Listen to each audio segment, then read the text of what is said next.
पुन्हा एकदा सर्वांचं अगदी मनापासून स्वागत आहे रेखा जामनिक या चॅनलमध्ये। तर आज मी पूर्ण घर आवरायला म्हणजे किचन आवरायला घेतलेली होती, कारण की आता म्हटलं रक्षाबंधन येत आहे, थोडंसं सामान वगैरे किराणा भरला आहे, तर मग म्हटलं व्यवस्थित जरासं भरून चरून ठेवून देऊया। तर त्यासाठी मी किचन आवरायला घेतलेली होती। तर बघू शकता मुंग्या इतक्या झालेल्या आहेत आमच्या घरी, विचारू नका, की कातनीही मुंग्या होतात। तर आखरी प्रत्यक्ष म्हणजे आम्हाला जे गोड पदार्थ असतील, तेलकट पदार्थ असतील, ती सध्या तरी आम्हाला फ्रीजमध्ये ठेवावे लागतात। तुमच्या घरी अशाच मुंग्या आहेत का, की या मुंग्यावर काही उपाय आहे का, सांगा मला कमेंटमध्ये। कारण की खूप असं खडू वगैरे ओढून झालेला आहे आणि औषध वगैरे टाकून झालेले आहे, पण मुंग्या काही कमी व्हायचं नाव घेत नाहीत। चला तर ही बघा, आतून मी असा पसारा काढलेला आहे, कारण की पसारा खूप झालेला होता। तर म्हटलं पटापट आता आवरून घेऊया एवढी रॅक, कारण की एकदा करायला बसलं की पूर्ण दिवस कुकडे जातो माहीत नाही पडत, आणि एकदा हात लावला कामाला की आपल्याला पूर्ण असं स्वच्छ करून घ्यावं असं वाटते। तर डबे मी मागच्या वेळेसच वर्षवास लागले, त्याआधीच पूर्ण साफसफाई अशी जराशी केली होती। तर आता पुन्हा एकदा हात फिरून घेत आहे। किराणा आणलेला आहे, म्हटलं चला किराणा मस्त व्यवस्थित आता भरून घेऊया। तिकडे कप वगैरे छान घासून वगैरे धुवून ठेवलेले आहेत, आणि इकडे डबे वगैरे छान मस्त पूर्ण पुसून घेतले, कारण की आता मला घासायचे नव्हते, कारण की रॅक मला झाडून काढायची होती। आणि डबे मी व्यवस्थित असे ठेवून दिले। आणि बघू शकता तारवीच्या पप्पांनी इकडे किराणा आणलेला आहे।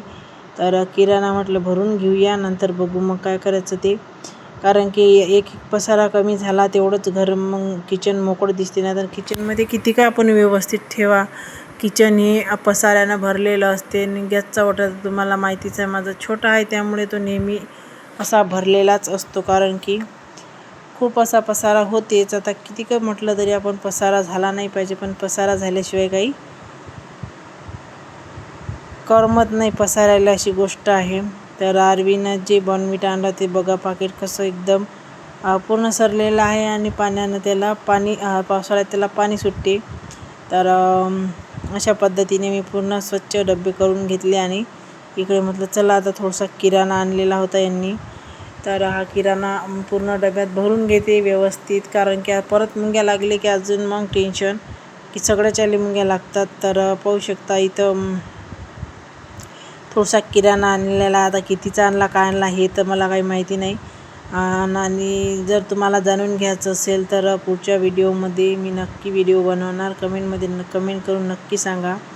तर इकडे मी विम लिक्विड, असं भांडे घासायला विम लिक्विडच आजकाल वापरते, कारण की लिक्विडने भांड्याला साबण वगैरे आणि त्याची जी पांढऱ्याची जी बुरशी असते ते आता भांड्यांना लागत नाही।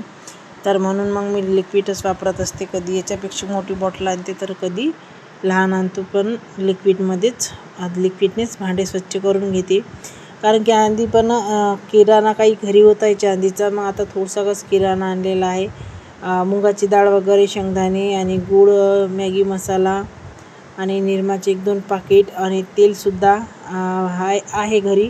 मिरची पावडर यावेळेस विकतच आणलेली आहे, कारण की मिरची पावडर काही काढून घेतली नव्हती, तर त्यामुळे राहूनच गेली। तर आता 2 महिने झाले मिरची पावडर विकतच आणणं सुरू आहे, कारण की मिरच्या एकदा घेतो म्हटलं पण आता पावसाळ्याच्या एवढ्या मग काही वाढत नाहीत, तर मग मिरच्या आता काही घेतल्या नाहीत, कारण की म्हटलं जाऊ द्या।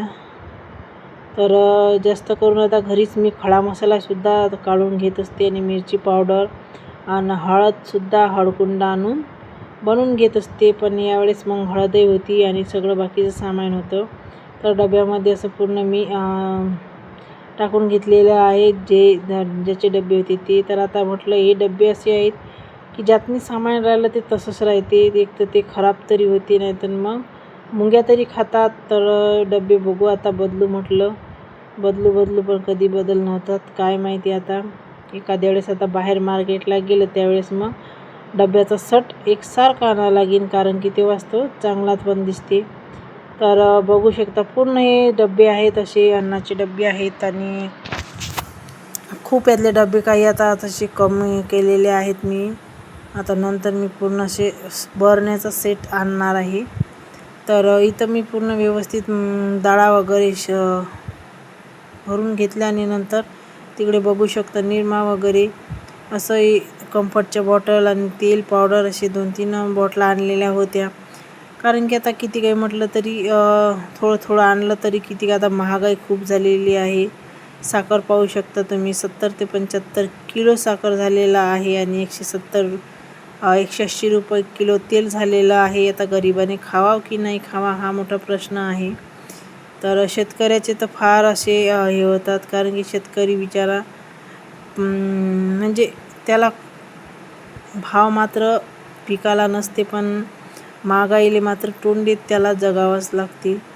तर अशा पद्धतीने बघू शकता. तर खाली मी एक डब्बा घेतलेला आहे, कारण की खूप मला राहिलं जे सामान होतं ते त्या डब्यात मी भरून ठेवणार आहे. कारण की तो डबा बघू शकता तिकडे असे भरलेले आहेत काही डबे, काही येत नाही. किराणा आधीचाच किराणा आहे. तर पाहत होती मी काय आहे तर, कारण की खूप वेळा असं झालेलं आहे की याच्यात मुंग्या तरी लागतात नाही सोंडे तरी लागतात, पण ते पदार्थ म्हणा की ते काही म्हणा तसंच राहते नाही वाया जाते. मग असं कसं आणल्यावर आपला जीव तुटतो की अरे इतका आपण आणावं आणि लक्ष राहत नाही किंवा दिसत नाही ते. त्यामुळे तर मस्त व्यवस्थित बघा मी पूर्ण रॅक अशी स्वच्छ क्लीन करून घेतलेली आहे पटापट आणि पूर्ण घासून धुवून घेतलेली आहे. तर छोटासा असा फळा आहे मस्तपैकी. आणि आरवी स्कूलमध्ये गेली तर मग शांत चित्तेनं पूर्ण असे कामं होतात नाहीत ना. आरवीचं मधामधात काही ना काही सुरू असते. तर असा होता आजचा छोटासा नवीन व्हिडिओ. तर तुम्हाला कसा वाटला सांगा कमेंटमध्ये. आणि हो, व्हिडिओ जरी आवडला तरी व्हिडिओला लाईक करा, शेअर करा, कमेंट करा. तर बघू शकता पूर्ण माझी अशी एकदम व्यवस्थित मी पूर्ण क्लीन करून घेतला आणि राहिला किराणा बाकीचा भरून ठेवलेला आहे. कारण की म्हटलं नंतर बघू आता आपण काय करणार आहोत ते. तर हा किराणा राहिला मी आता अलग कप्प्यात तिकडे ठेवून देणार आहे. तर बाकीचं माझं क्लिनिंग कवरचं सगळं झालेलं आहे. रॅक वगैरे एकदम स्वच्छ झालेली आहे. तर तुम्हाला दाखवते चला. तर पाहू शकता. तर थोडंसं म्हटलं तर व्हिडिओ शूट करणं आणि कामं करणं हे असं एकट्या माणसाला जमत नाही, पण तरी असो आपलं काम आहे ते तर आपल्याला करावंच लागेल. तर व्हिडिओ कसा वाटला कमेंटमध्ये नक्की सांगा आणि आवडला तर चॅनलला